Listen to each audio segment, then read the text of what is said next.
अवधूत चिंतन श्री गुरुदेव दत्त श्री स्वामी समर्थ महाराज की जय। सर्वप्रथम तुम्हा सर्वांचे आपल्या या विश्वास आणि अध्यात्म या चॅनलवरती मनापासून स्वामीमय असं स्वागत आहे। तर आज आपण या व्हिडिओच्याद्वारे सत्यनारायण पूजेबद्दल माहिती जाणून घेणार आहोत। तर सत्यनारायण पूजा तुम्ही नेहमी ऐकलीच असेल। कोणत्याही मंगल प्रसंगी सत्यनारायण पूजा केली जाते। अगदी नवीन लग्न झाल्यानंतर किंवा आपण नवीन वास्तूमध्ये प्रवेश करतो तेव्हा देखील सत्यनारायण पूजा ही मोठी घातली जाते। परंतु आपण दर महिन्याच्या पौर्णिमेला देखील सत्यनारायण पूजा घरातल्या घरात कशी करू शकतो याची सुंदर अशी माहिती आज आपण जाणून घेणार आहोत। तर सर्वप्रथम आपण जाणून घेऊया की सत्यनारायण कथा म्हणजे यामागे काय पौराणिक कथा आहे किंवा ही सत्यनारायण पूजा का घातली जाते हे सर्वप्रथम आपण जाणून घेऊया। त्यानंतर सत्यनारायण पूजा कशासाठी घालतात, कधी घालतात, कशी विधी असते हे सर्व आपण या व्हिडिओद्वारे आज जाणून घेणार आहोत। तर सत्यनारायण हे काम्य पौराणिक व्रत आहे। बंगाल व महाराष्ट्र प्रांतात हे व्रत फार लोकप्रिय आहे। तर याची जी कथा आहे ती एका ऋषींनी सांगितली आहे। ती कथा आपण आता थोडक्यात जाणून घेऊया। श्री गजाननाय नमः। आता सत्यनारायण कथेचा अर्थ हे ऋषी सांगत आहे। एकदा नैमिषारण्यात राहणाऱ्या शौनक आदी ऋषींनी पुराण सांगणाऱ्या सुतांना प्रश्न विचारला।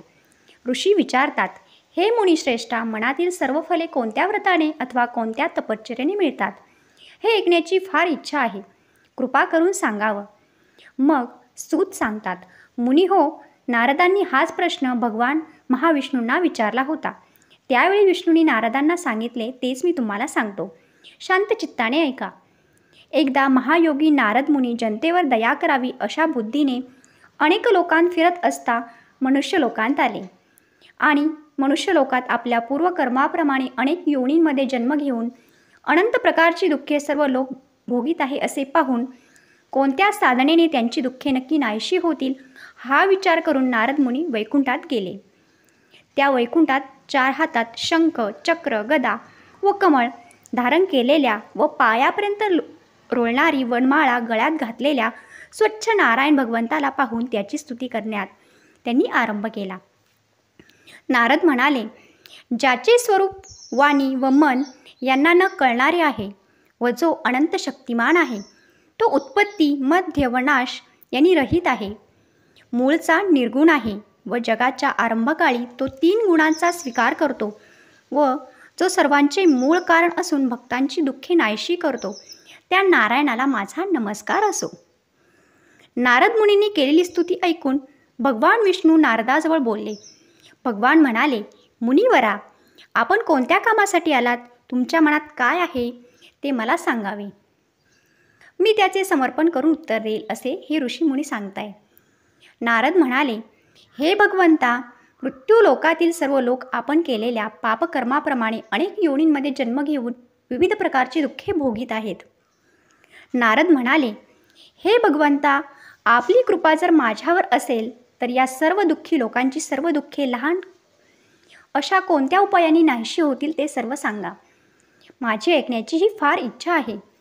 त्यावर भगवान श्री विष्णू म्हणाले, हे नारदा, लोकांवर कृपा करण्याच्या हेतूने जो तू प्रश्न विचारलास तो फारच सुंदर आहे। म्हणून जे व्रत केल्याने जीवाची सर्व दुःखे नाहीशी होतात ते व्रत मी सांगतो, तू श्रवण कर। हे वत्सा नारदा, तुझ्यावर माझे प्रेम असल्यामुळे स्वर्गलोकात किंवा मनुष्य लोकात आजपर्यंत कोणालाही माहीत नसलेले व महापुण्यकारक असे व्रत आज तुला सांगतो। याखेरीज अनेक प्रांतात सत्यनारायणच्या विविध कथा प्रचलित आहेत। तर यानंतर भगवान विष्णूंनी नारद मुनींना हे व्रत सांगितले।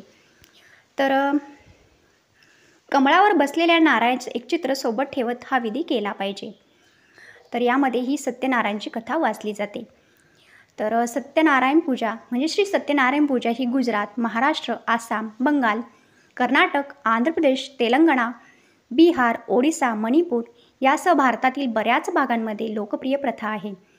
ही पूजा सामान्यतः प्रत्येक महिन्याच्या पौर्णिमेच्या दिवशी, एकादशीच्या म्हणजेच पौर्णिमेच्या किंवा अमावस्येच्या 11व्या दिवशी वा अन्य शुभ दिवशी केली जाते। हे विशेष प्रसंगी आणि यशाच्या वेळी परमेश्वराचे आभार मानण्यासाठी देखील केले जाते। या प्रसंगांमध्ये विवाह, पदवी, नवीन नोकरीची सुरुवात, नवीन घर खरेदी, काही नावे समाविष्ट असू शकतात।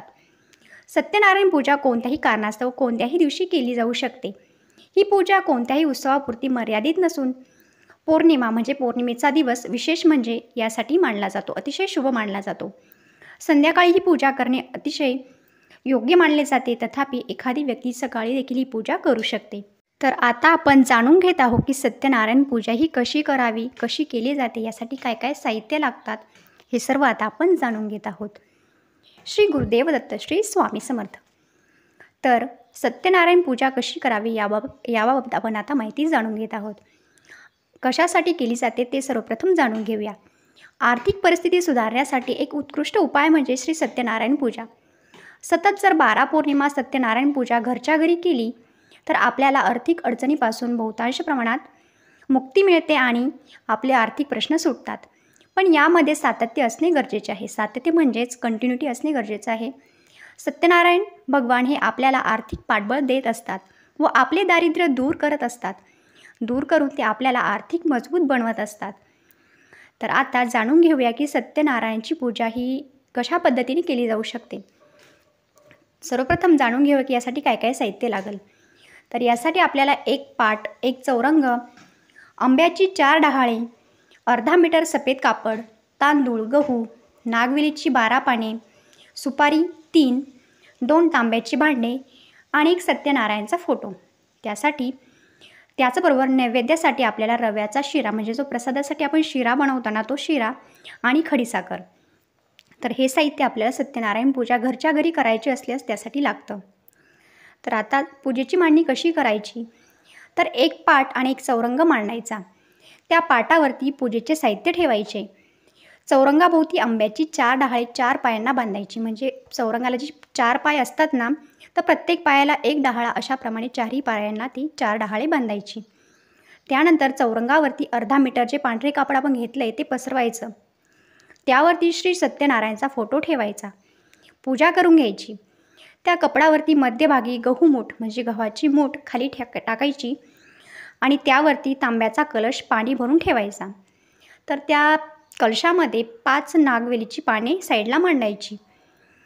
त्या नागवेलीच्या मांडल्यानंतर त्यामध्ये हळद, कुंकू, अक्षदा, एक सुपारी आणि 1 रुपयाचं एक नाणं त्या पाण्यामध्ये टाकायचं आणि त्या कलशावरती ताम्हण ठेवायचं. आता कलशावरती ताम्हण ठेवल्यानंतर त्यामध्ये तांदूळ पसरून घ्यायचे. तांदूळ पसरल्यावर मध्यभागी घरातील श्री बाळकृष्णाची मूर्ती असते ना, ती मूर्ती त्यामध्ये ठेवायची. त्या कलशासमोर नागवेलीची जोडपाने 3 ठिकाणी मांडायची.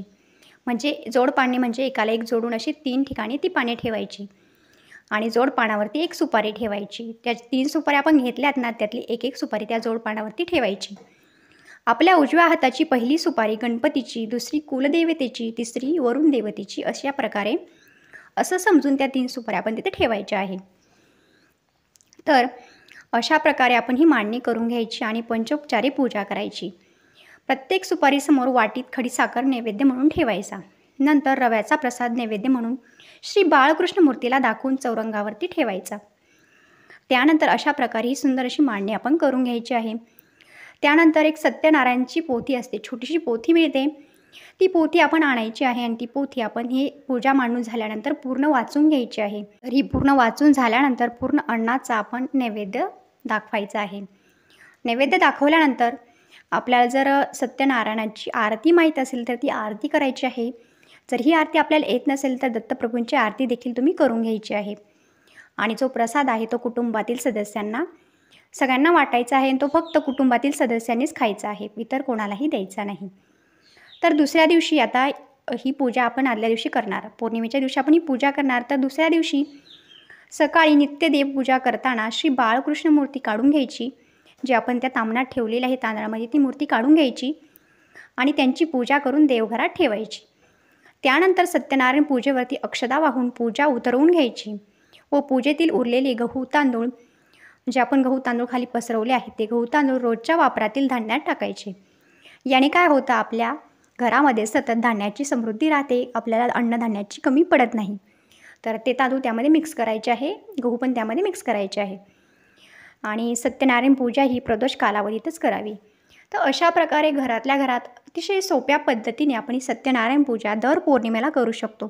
तर अशा जर 12 पौर्णिमा तुम्ही जर केल्या तर तुमचे आर्थिक प्रश्न नक्कीच सुटतील आणि तुमच्या घरामध्ये आर्थिक भरभराट होईल. तर अतिशय सुंदर आणि छान असं हे व्रत आहे. तुम्ही देखील घरामध्ये नक्की करत जा. महिन्यातून एकदा ही पौर्णिमा येते, तर पौर्णिमेच्या दिवशी करा. 12 पौर्णिमा करा. तुम्हाला नक्कीच इच्छित फलप्राप्ती होईल.